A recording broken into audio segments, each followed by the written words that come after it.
No puede haber un estudio de Dios, yo creo, si nosotros no llegáramos a Isaías 6. Antes de leer la palabra de Dios, yo quiero decirles que cuando el profeta Isaías comenzó su ministerio, lo inició recibiendo una visión de Dios cuando murió el rey Usías.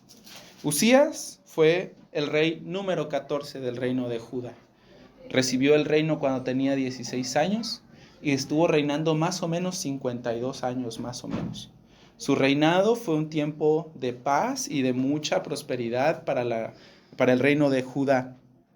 Nosotros podríamos decir que fue uno de los pocos reyes buenos que Judá tuvo. La mayoría de los reyes que hubo ahí en ese reino fueron reyes malvados, que hicieron lo malo delante del Señor y que actuaron de manera impía. Pero Usías no. De hecho, la palabra de Dios dice que él comenzó su reinado haciendo lo que era recto a los ojos de Jehová. La historia del reinado de Usías, si a ustedes les interesa después, la pueden buscar en el segundo libro de Crónicas, en el capítulo 26. Ahí está. Usías comenzó su reino así, siendo un rey muy amado, muy respetado, un rey muy próspero y un rey recto delante del Señor. Pero Usías no terminó su reinado así. Él, por la prosperidad que Dios le concedió, se hizo orgulloso. Y la Biblia dice que cuando ya era fuerte, su corazón se enalteció para su ruina, porque se rebeló contra su Dios, entrando en el templo para quemar incienso en el altar. Se van a decir, ¿y eso qué tiene de malo? Bueno, que esa no era la función de los reyes. Esa era una función que Dios había dado únicamente para los sacerdotes. Usías no le importó el mandamiento del Señor.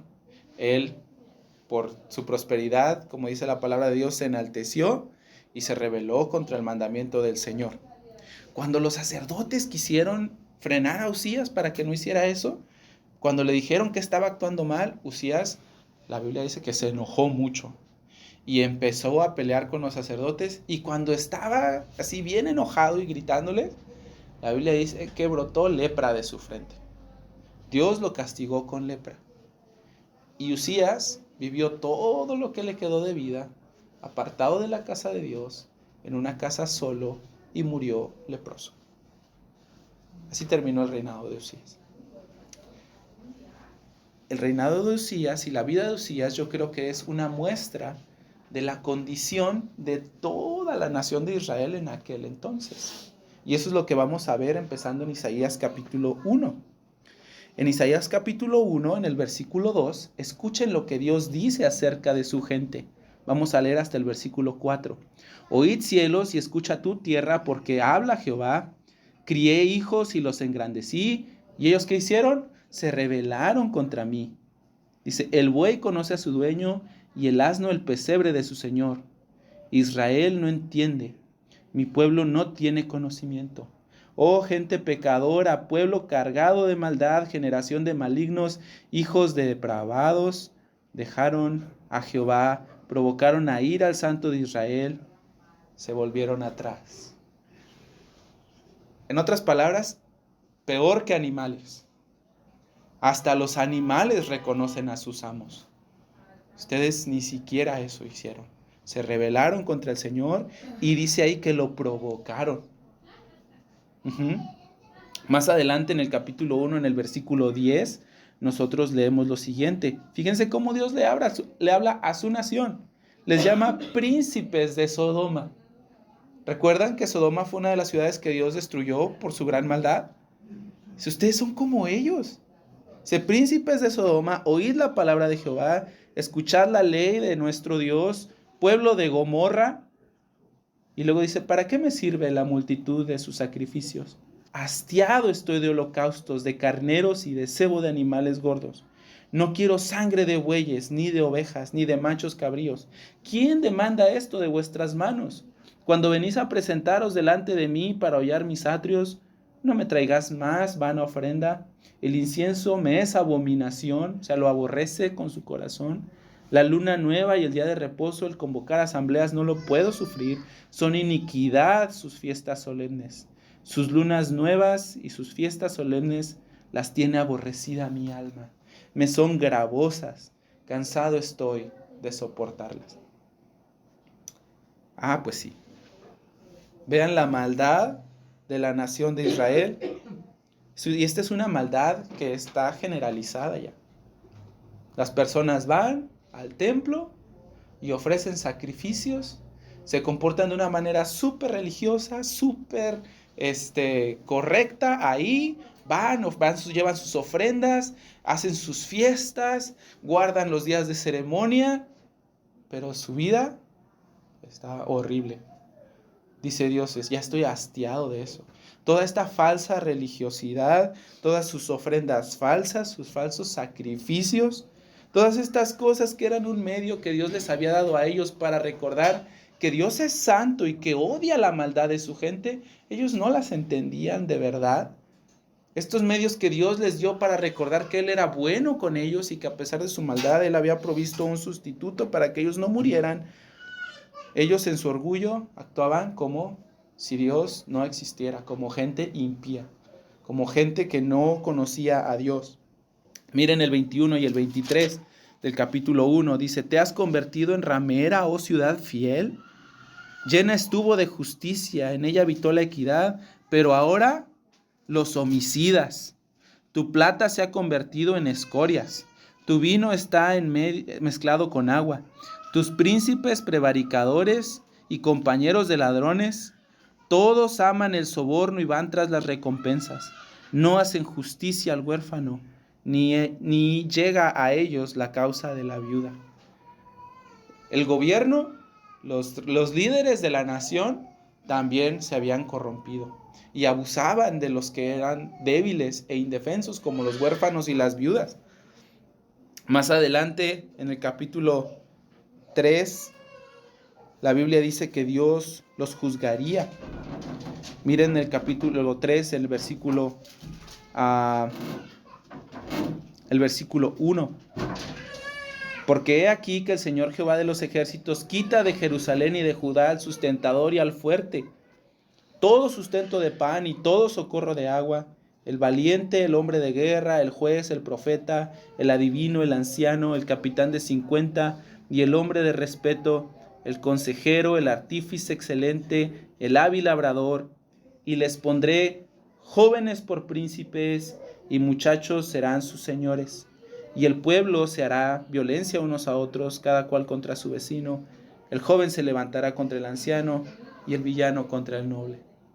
Dense cuenta que una de las primeras señales del juicio de Dios para una nación es que quita a los hombres buenos y fuertes. La hombría, donde los hombres son protectores, sabios, valientes, se pierde. Los hombres brillan por su ausencia. Fíjense, aparte de eso, eran cínicos. Mira el capítulo 3, el versículo 8. 3:8. Arruinada está Jerusalén y Judá ha caído porque la lengua de ellos y sus obras han sido contra Jehová para irritar los ojos de su majestad. La apariencia de sus rostros testifica contra ellos porque como Sodoma publican su pecado y no lo disimulan. Ay del alma de ellos porque amontonaron mal para sí. ¿Se fijan? Ellos no disimulan su mal, a ellos no les importa, ellos están felices viviendo como quieren. Miqueas y Amós, otros de los profetas del Antiguo Testamento, ustedes saben que hay libros que se llaman así en sus Biblias, Miqueas y Amós, eran contemporáneos de Isaías, también fueron profetas más o menos en el mismo tiempo que Isaías, y condenan la nación de Judá por la misma cosa, por avaricia, por la maldad de su gente. Fue una cosa terrible lo que estaba pasando ahí. Y para que la gente entienda su mal, les cuenta una historia. En el capítulo 5, si pueden brincarse para allá, les cuenta una parábola que se las cuenta en forma de canción. Es la historia de un hombre y su viña. Mira el capítulo 5, versículo 1. Ahora cantaré por mi amado el cantar de mi amado a su viña. Tenía mi amado una viña en una ladera fértil. La había cercado, le había quitado las piedras, había plantado vides escogidas, había edificado en medio de ella una torre y hecho también en ella un lagar, y esperaba que diese uvas. ¿Y dio qué? Uvas silvestres. En otras traducciones dice uvas amargas. ¿Les ha pasado que de repente van a comprar uvas a algún lugar y ya se las están saboreando, están todas amargas y agrias, y tú dices, no, estas no sirven? Y no las comemos. Bueno, él esperaba uvas dulces, una cosecha grande, porque la puso en una ladera fértil, hizo todo lo que tenía que hacer. Y cuando llegó el tiempo de la cosecha y él esperaba su fruto correcto, el fruto adecuado, tuvo uvas agrias. Ahora pues, vecinos de Jerusalén, versículo 3, y varones de Judá, juzgad ahora entre mí y mi viña. ¿Qué más se podía hacer a mi viña que yo no haya hecho en ella? ¿Cómo, esperando yo que diese uvas, ha dado uvas amargas o uvas silvestres? Les mostraré lo que voy a hacer con mi viña. Le quitaré su vallado y será consumida, y aportillaré su cerca y será hollada. O sea, la van a pisotear. Haré que quede desierta. No será podada ni cavada, y crecerá el cardo y los espinos, y aún las nubes mandaré que no derramen lluvia sobre ella. Ciertamente la viña de Jehová de los ejércitos es Israel, la casa de Israel, y los hombres de Judá, planta deliciosa suya. Esperaba juicio y encontró vileza. O sea, él esperaba justicia de su gente y encontró maldad. Justicia, y entonces encontró clamor de los inocentes que eran abusados. Entonces, ¿qué va a hacer el Señor? Va a quitar su protección de su viña, va a abandonar su viña. No la cuidará más, no la podará más, la va a abandonar, porque su viña lo ha abandonado. El Señor de la viña había hecho todo lo que se tenía que hacer. Y dice ahí, Israel era su viña. ¿Qué más podría haber hecho el Señor por su gente? Les había dado todo lo que Él había prometido y todo lo que necesitaban para que fuesen una nación justa, santa y fiel al Señor, y ellos no actuaron de esa manera. El Señor les dio su ley, les dio la guía de los profetas, les dio la protección de los sacerdotes, les dio sus promesas, les dio una tierra prometida, les prometió al Mesías, y aún así, teniendo todo, lo sacó de la esclavitud. Toda la bendición del amor y de la gracia del Señor fue con ellos, y ellos obraron de manera muy inadecuada, muy pecaminosa, impía, malvada, son las palabras. Cuando los israelitas abandonaron al Señor, entonces el Señor los abandonó a ellos, y esta parábola era una declaración de juicio para su nación. Y entonces ahora sí, vienen los 6 ay del profeta Isaías, que son 6 pecados, y estos ayes son una expresión hebrea de dolor y de agonía por el juicio. Pues sí, miren, dicen el versículo 8, ay de los que juntan casa a casa y añaden heredad a heredad hasta ocuparlo todo. ¿Qué es esto? Avaricia. Ellos se preocupan por tener y tener y tener y tener y tener y tener. Materialistas, obsesionados con la riqueza. El versículo 11 dice, ay de los que se levantan de mañana para seguir la embriaguez, que se están hasta la noche, hasta que el vino los enciende. Y en sus banquetes hay arpas y violas y tamboriles, flautas y vino, y no miran la obra de Jehová, ni consideran la obra de sus manos, las manos del Señor. ¿Qué es esto? ¿Está hablando específicamente sobre el alcohol? Yo creo que no. Yo creo que habla sobre una vida impía, Porque dice, ellos no consideran al Señor, viven su vida para sí mismos, siguiendo los deseos de su corazón, lo que les produce placer a ellos. Ellos ni siquiera consideran al Señor, ellos viven como si Dios no existiera, como si lo único que hubiera son ellos, como si ellos fueran el centro de todo. El versículo 18 está el siguiente ay de los que traen la iniquidad con cuerdas de vanidad y el pecado con coyundas de carreta.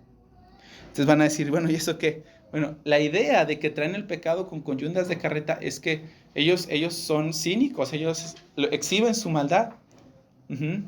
Dice ahí el 18, traen la iniquidad con cuerdas de vanidad.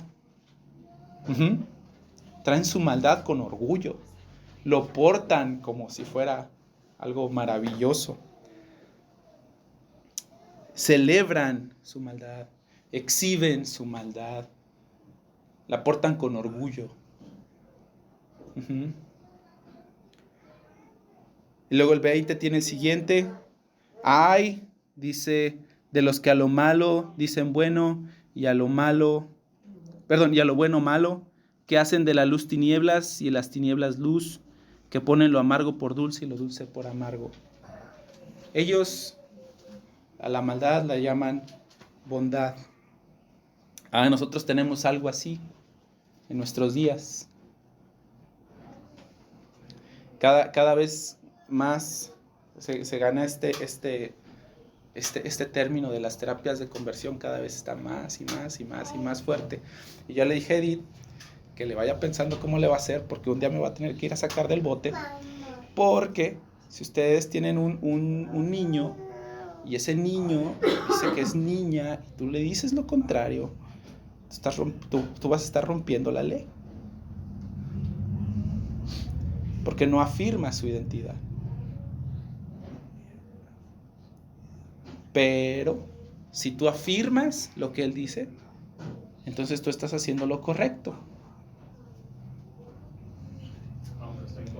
Aunque esté incorrecto.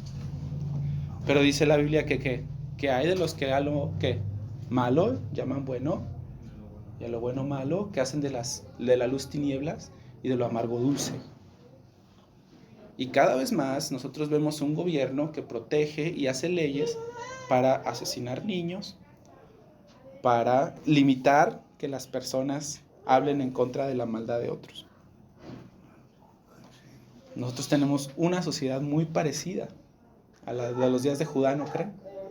Una sociedad que también es materialista, que se centra en nuestro propio placer sin considerar a Dios, que hace leyes para proteger lo que está mal.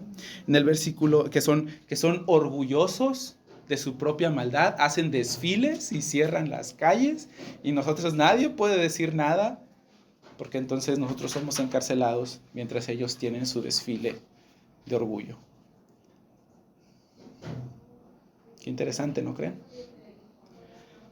El versículo 21 dice, ay de los sabios en sus propios ojos y de los que son prudentes en sí mismos, ellos son impíos.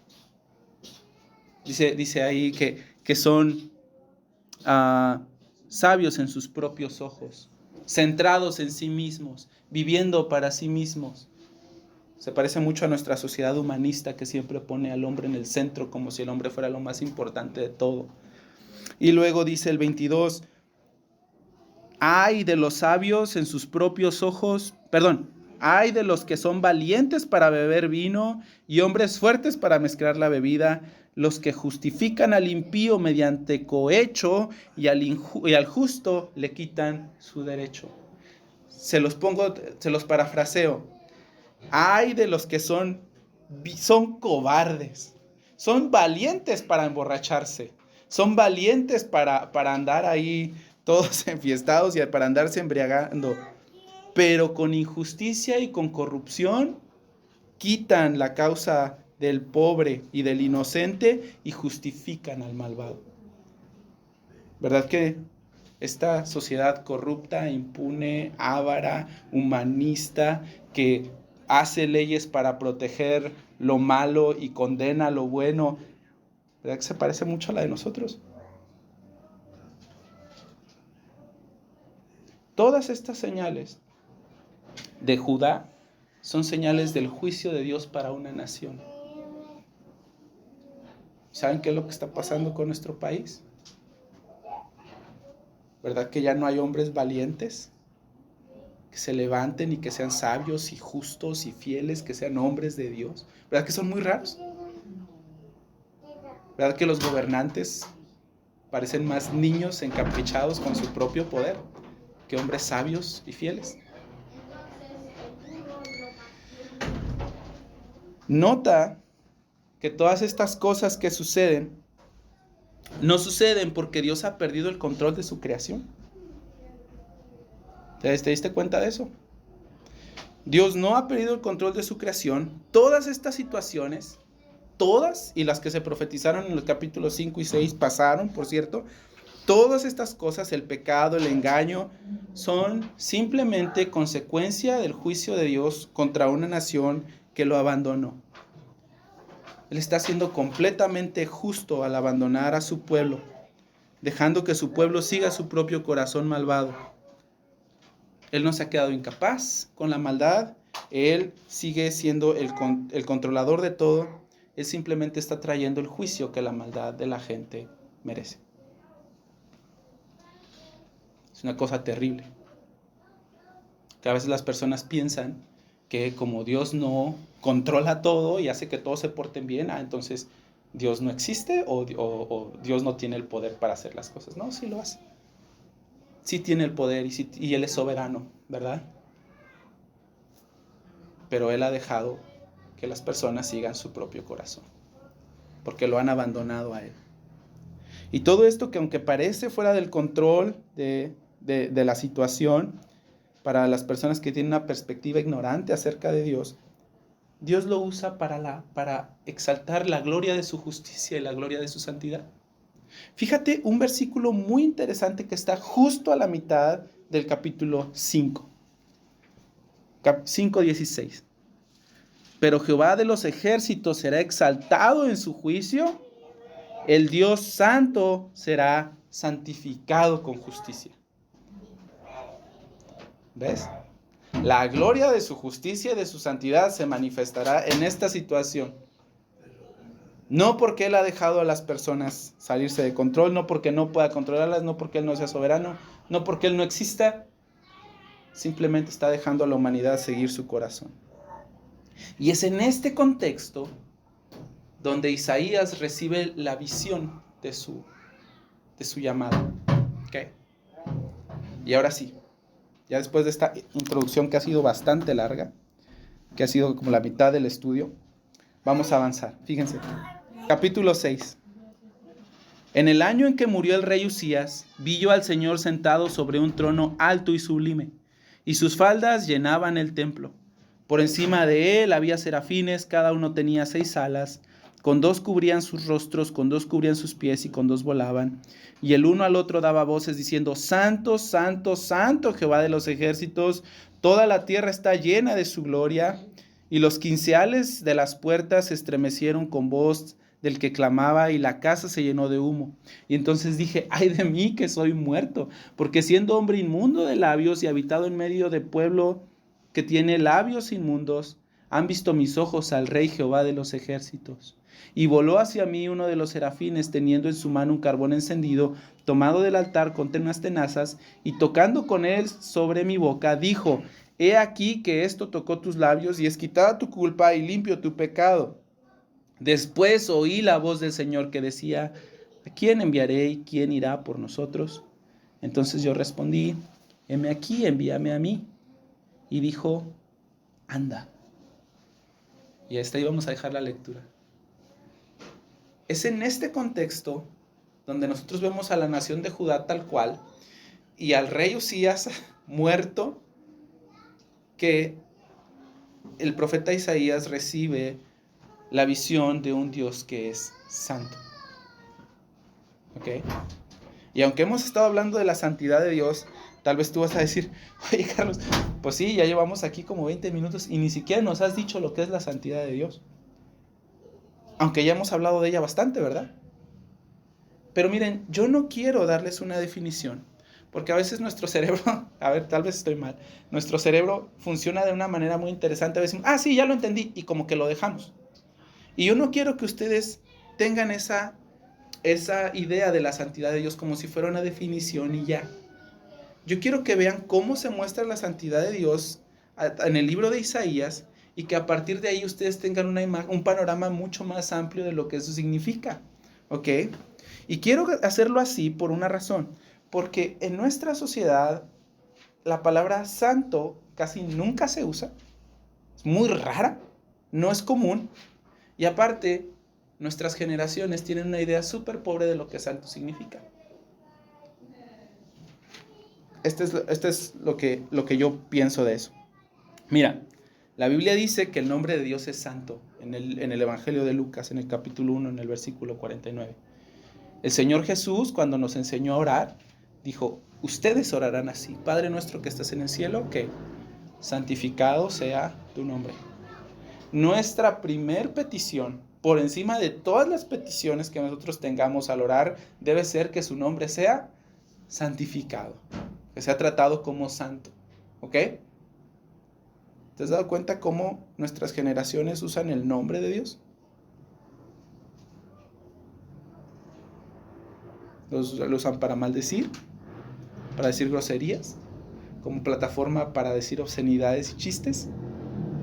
Lo usan sin respeto, sin temor, sin cuidado, sin reverencia, sin amor.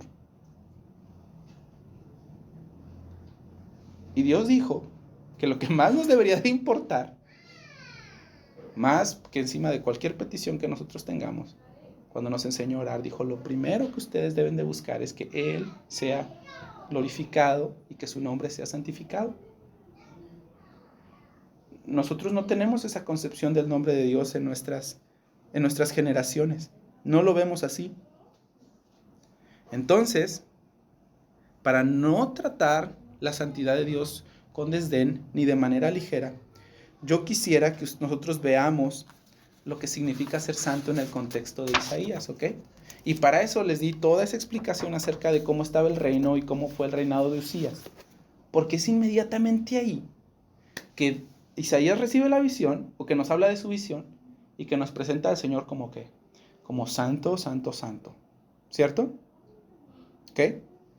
Eso lo hace importante. Ahora, empecemos. Dice, vi al Señor sentado en un trono alto y sublime, versículo 1. Esta es una escena muy peculiar. Casi nunca se nos deja ver lo que sucede en el cielo. Muy rara vez. Capítulo 6, versículo 1. ¿Ok? Muy rara vez. Nos pasó una vez en el libro de Job, que podemos ver a Dios hablando con Satanás, ahí con todos los ángeles. Y esta es otra. Pues son muy contadas. El Apocalipsis es otra. Muy contadas. Y no se nos dice todo. Pero Isaías dice que vio al Señor en su trono, sentado en un trono alto y sublime. Ahora, mira, ¿te das cuenta que el Señor no está conquistado? No está preocupado, no anda tronándose los dedos para ver cómo le hace con su nación y a ver cómo los endereza. Él no está perturbado, mucho menos vencido. Él sigue siendo soberano sobre todo. Él está en su trono. Las personas actuaban de manera impía. Usías había muerto. Pero eso no significa que la nación se había quedado sin rey. El rey de Israel seguía sentado en su trono. Y sigue sentado en su trono. Isaías vio al soberano. ¿Y sabes qué? Eso debe haber sido la cosa más terrible que pudo haber visto en su vida. Tal vez tú pensabas que iba a decir, debe haber sido súper glorioso, maravilloso. Terrible cosa. La cosa más espantosa y escalofriante de todas. Tú vas a decir, ¿por qué? Ve lo que dice más adelante.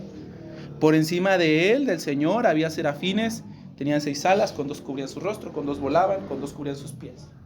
Estos serafines, siendo ángeles poderosísimos, ángeles que sirven a Dios en su misma presencia, criaturas gloriosas, ni siquiera se atreven a mirar al Señor. Ellos entienden que Él es el Señor, el soberano de todo, y que ellos son criaturas. Y por eso con 2 alas cubren sus ojos.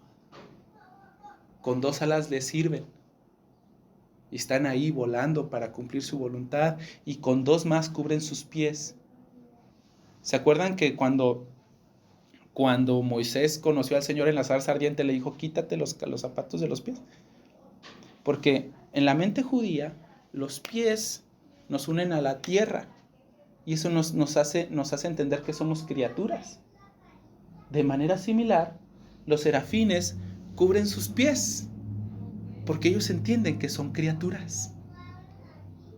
Aunque sean exaltados, poderosísimos y exaltados, así grandes, una cosa maravillosa, ellos siguen siendo criaturas y reconocen su condición con humildad delante del trono del Señor. Y luego dice, y los quiciales de las puertas se estremecían. El versículo 3. Y el uno al otro daba voces diciendo, Santo, santo, santo es el Señor, Jehová de los ejércitos, toda la tierra está llena de su gloria. Santo, santo, santo. Los hebreos, hermanos, tienen una manera muy chistosa de enfatizar las cosas. Por ejemplo, ellos no dicen, está grandotote. No, ellos dicen grande, pero grande. Ellos repiten para enfatizar, para hacer las cosas, para darles un énfasis a las cosas, para hacer superlativos, pues. Los superlativos en español son esos que son grandísimo. Ellos no dicen grandísimo, ellos dicen grande, grande. ¿Ok? Eso es lo que hacen. Entonces, cuando Isaías ve el canto de los ángeles, ellos están diciendo que Dios es ¿qué? Santo, santo, santo. Por darles otro ejemplo, ¿se acuerdan que el Señor Jesús cuando estaba aquí en la tierra decía, de cierto os digo?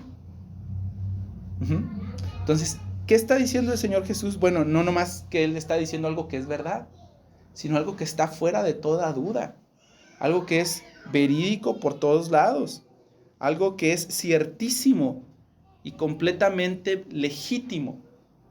¿Me explico? Cuando decía, de cierto, les está diciendo, esto es absolutamente verdad. ¿Ok? Bueno, en ese sentido, la Biblia no dice que Dios actúa de manera santa, ni tampoco dice que Dios tiene santidad. Dice que Él es santo, pero no nada más santo, ni siquiera santo, santo, sino santo, santo, santo, santo. ¿Ok? En toda su perfección y en toda su plenitud.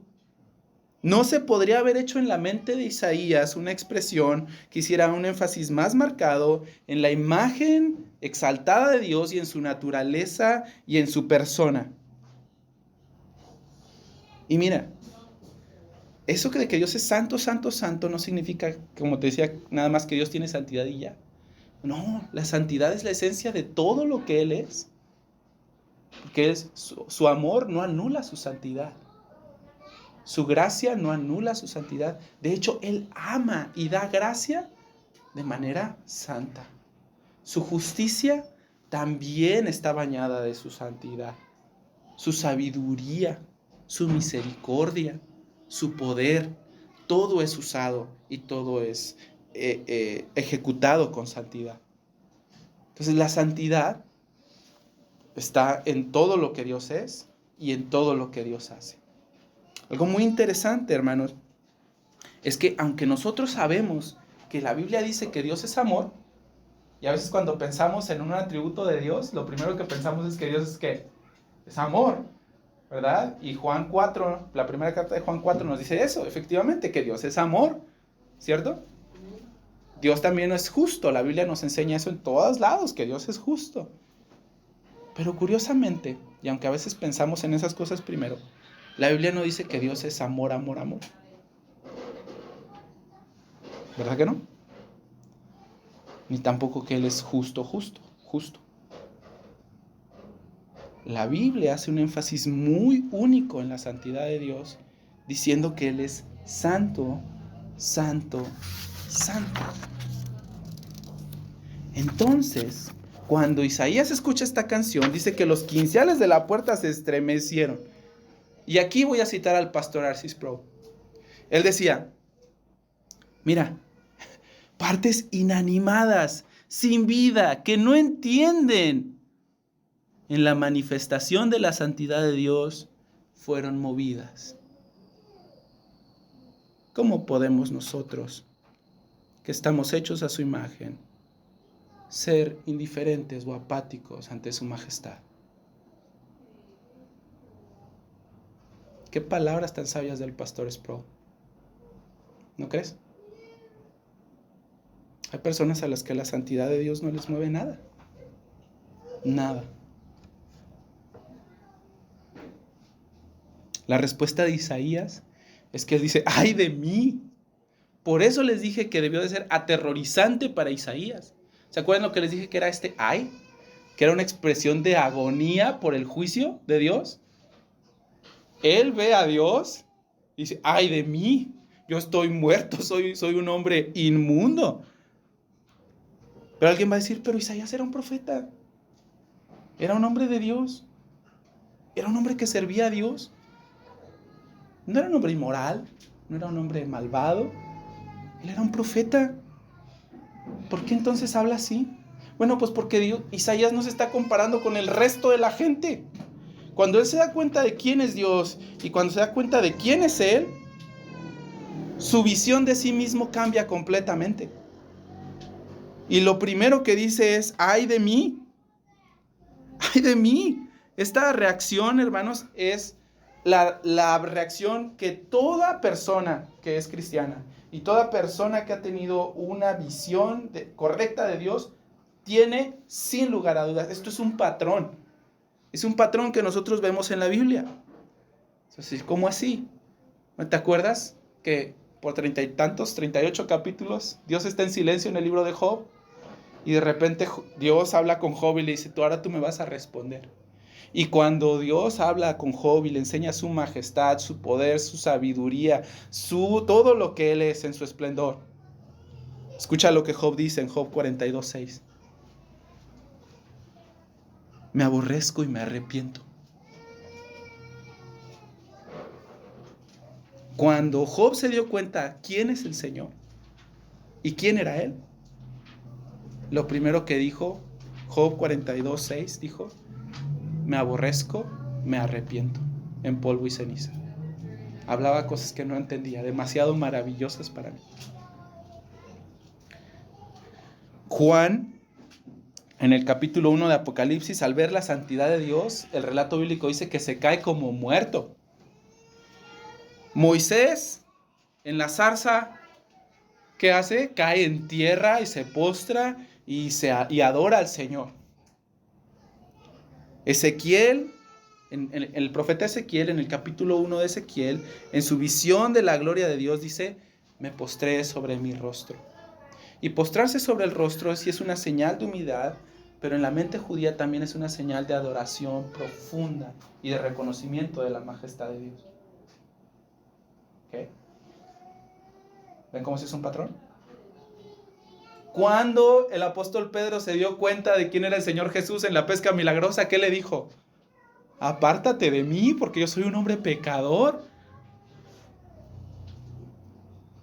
La santidad de Dios provoca temor en nosotros. Un abrumador sentido de nuestra indignidad y de nuestros pecados. Un temor profundo y al mismo tiempo una adoración profunda. Y estas cosas, tanto el temor como en el sentido de nuestra indignidad y la adoración profunda, marcan a esas personas de por vida. Lo vemos con Job, lo vemos con Moisés, lo vemos con Ezequiel, lo vemos con Isaías, lo vemos con Juan, lo vemos con Pedro. Cuando ellos se dan cuenta quién es Dios, su vida y su percepción de sí mismos cambia completamente. Ellos dejan de ser buena gente. Y se dan cuenta que ese es siempre el problema que tenemos con las personas a las que tentamos evangelizar y compartirles el evangelio. ¿Qué te dicen? Yo no me porto mal. ¿Saben por qué ellos piensan que no se portan mal? Que no conocen quién es Dios. Ellos no conocen su santidad. Ellos no saben que Dios odia la maldad. Ellos no lo entienden, no lo han visto. En el versículo 6 dice que cuando esto sucedió, un serafín voló a Isaías y con un carbón encendido tomó con unas tenazas, tocó sus labios y dijo: y es quitada tu culpa y eres limpio de tu pecado. Él purificó su boca con un carbón. ¿Por qué sus labios? Bueno, él dijo que era un hombre de labios inmundos, ¿se acuerdan? Y que era un hombre inmundo. Me causa un poco o tal vez a ustedes también, de interés saber por qué dijo labios inmundos y soy un hombre inmundo. ¿Por qué no dijo manos inmundas o pies inmundos? ¿Recuerdan lo que dijo el Señor Jesús en el Evangelio de Lucas, en el capítulo 5? Que de la abundancia del corazón habla ¿qué? La condición de nuestro corazón es muy bien representada por las cosas que decimos. Todo lo que sale de nuestra boca viene de nuestro corazón. Perdón, en Lucas 6:45 es donde dice eso. Las palabras de Isaías entonces daban testimonio de lo que su corazón era. Y lo único que pudo ver Isaías era que era un hombre inmundo. Pero Dios, esto es maravilloso, que es santo, en lugar de que su santidad consuma a sus criaturas, Él en su misericordia la santifica.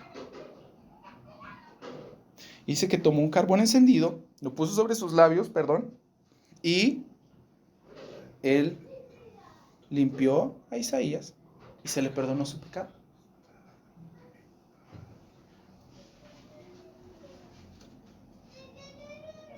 Ayer hablaba con mi sobrino de que algunas personas dicen que el cristianismo ejerce violencia sobre los demás, porque abusa de ellos haciéndolos sentir culpables por las cosas que han hecho,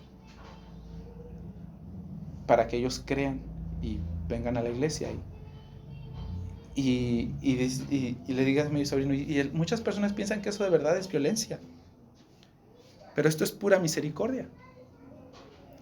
¿Saben por qué está bien que a veces nos sintamos culpables? Porque somos culpables. Es normal.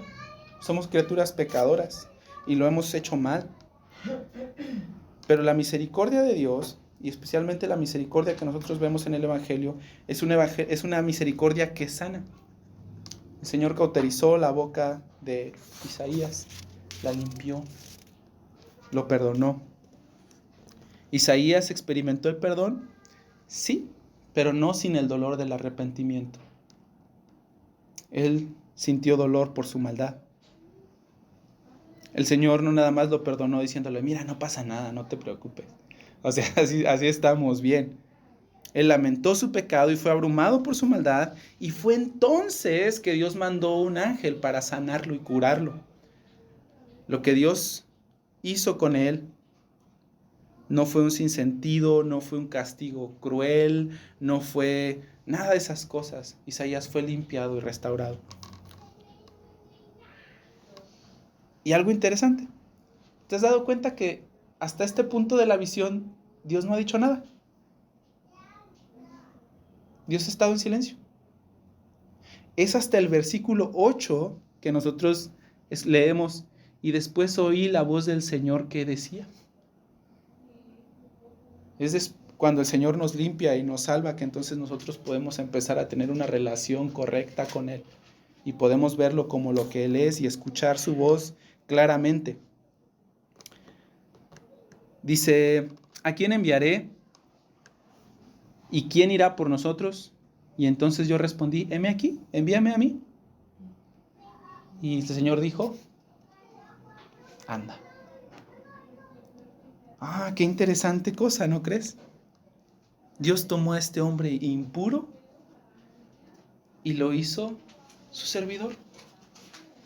Dios tomó a este hombre de labios impuros y lo hizo su portavoz. Dios tomó a este hombre y lo limpió para hacerlo útil. Y Él hace lo mismo con todos sus hijos. La primera carta de Pedro en el capítulo 2, en el versículo 9, dice que nosotros somos una nación santa. Que Dios nos hizo una nación de reyes y sacerdotes para anunciar las virtudes de aquel que nos llamó ¿de dónde? De las tinieblas a su luz admirable. Dios hace lo mismo con todos sus hijos. Sí, ¿ok? Y Él los limpia de ser hombres inmundos para hacerlos hombres capaces y útiles. Y una vez vemos aquí como Dios es soberano en la salvación, ¿ves? Dios no nada más hizo que el corazón de Isaías se cambiara y ya, o lo hizo como un robot. No. Isaías de su propia voluntad, ¿qué dijo? Heme aquí. Envíame. No dijo, sí, estamos bien mal, deberías de mandar a Amós o a Miqueas. No. Ante la santidad del Señor y al ver su propia condición y la condición de su gente, Isaías, ¿qué hace? Yo voy. Sin pretextos. Él no dijo, híjole, Señor, es que ¿sabes qué? El evangelismo no es mi don espiritual. Yo no sé. Él no dijo, híjole, es que ¿sabes qué? Yo la verdad no sé qué decirles. No dijo, yo no quiero andar incomodando a mi vecino, pobrecillo. Sin pretextos, sin excusas. Al tener una visión de la terrible santidad de Dios, del terrible juicio que la santidad de Dios, su justicia, su pureza, su grandeza, su majestad que fue ofendida, trae sobre una nación que es impía. Entonces Isaías dice, yo voy. ¿Ves todo lo que hay alrededor de la santidad de Dios? Grandeza, pureza, majestad, juicio, poder, soberanía, un Dios supremo en su trono, que es una cosa brutal, infinitamente aparte de todos nosotros. ¿Sí lo ves? ¿Puedes darte una idea? ¿Y puedes entender por qué yo no te quería dar una definición de la santidad de Dios? La manera en la que nosotros vemos y entendemos a Dios, hermanos, afecta profundamente cómo nos relacionamos con Él. Esta es, no sé, como la tercera o cuarta vez que se los he dicho en una predicación. Las personas piensan en Dios, como les decía, como si fuera Santa Claus. Que no importa cómo seas ni lo que hagas, al final Él va a seguir siendo bueno contigo y te va a tener misericordia y te va a traer lo que quieras. ¿Sí te diste cuenta que Dios trajo juicio sobre su propio pueblo? Y a veces las personas dicen, no, eso es para los incrédulos, yo ya soy cristiano. Dios juzgó a su gente porque vivieron de manera impía, aunque ellos sabían quién era Él, y no les importó. Y eso debería de producir en ti y en mí temor sobre nuestro actuar.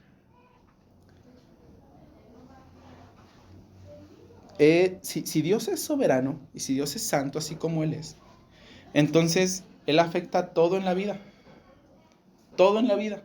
No nada más lo que nosotros consideramos cosas de la iglesia o cosas religiosas. Afecta cómo vivimos, cómo somos, cómo nos comportamos en la escuela, cómo nos comportamos al manejar, lo que hacemos, lo que decimos, lo que vemos. Es algo sumamente trascendente. Y por eso, un sentido correcto de la santidad de Dios es tan importante. Otra vez quiero citar al pastor Sproul, que dijo, no puede haber adoración correcta, ni crecimiento espiritual, ni obediencia verdadera, sin un claro conocimiento de la santidad de Dios. Cuando nosotros pecamos, usualmente es porque nosotros hemos perdido de vista el valor de Dios y su santidad. Actuamos como si Él no nos viera, como si a Él no le importara lo malo que nosotros hacemos. Y nos preferimos a nosotros. Entonces, ¿qué hacer? Primera de Pedro, capítulo 1, versículo 13, y esto es lo último que voy a leer, ya terminamos. Por tanto, ceñid los lomos de vuestro entendimiento, sean sobrios y esperad por completo en la gracia que os traerá cuando Jesucristo sea manifestado. Como hijos obedientes, no se conformen a los deseos que antes tenían estando en su ignorancia, como aquel que les llamó es santo, sean ustedes también santos en toda su manera de vivir. Porque escrito está, sean santos, porque yo soy santo.